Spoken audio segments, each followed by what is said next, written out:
Conversations with Klaus Schmidt, Göbekli Tepe.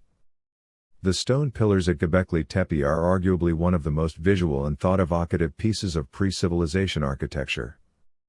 However, there are many smaller versions of T-shaped pillars similar to Göbekli Tepe, scattered throughout Turkey, and even as far afield as the island of Minorca, one of the islands off the Spanish mainland. However, they are smaller and quite insignificant compared to the site of Göbekli Tepe.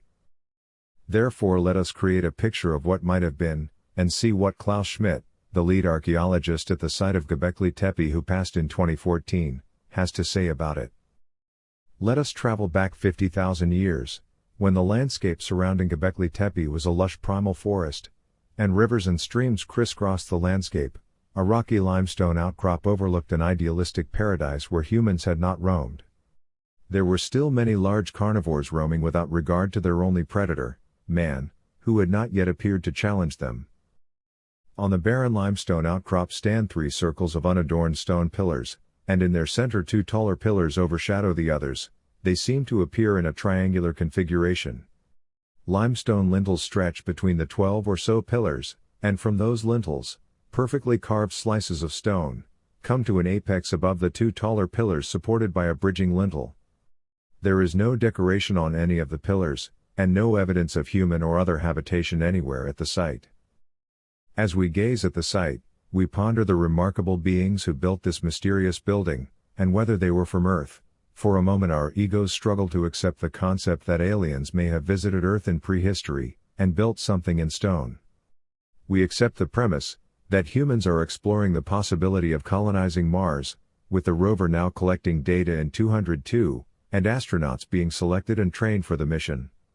Yet the explanation that an alien race may have arrived on Earth, and set up a colony in our past leaves us cold, and in fear that we are not at the top of the food chain and the dominant species.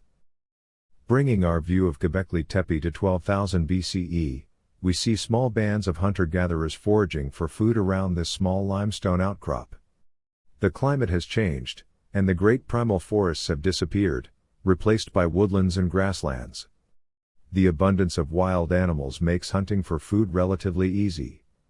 A small band of humans comes across 3 stone circles, each of 12 pillars and 2 central taller pillars.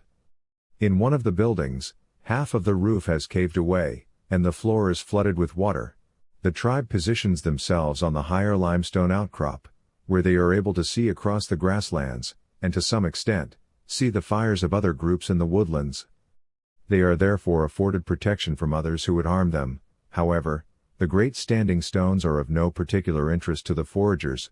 They do not threaten or interfere with their daily foraging for food, and they are almost invisible in their daily lives. However, on one full moon starry night, 2 hunter-gatherers began staring at the pooled water on the stone floor of the ruins because what they saw was a reflection of the night sky in all its newfound magic. This may have been the spark of a spiritual moment for these people, as they realized their connection to something greater than themselves, which drew heaven and earth together. In this moment of connection, there began a long history of manipulation, rearrangement, and expansion at this rocky outcrop. We could call it a eureka moment in Earth's history.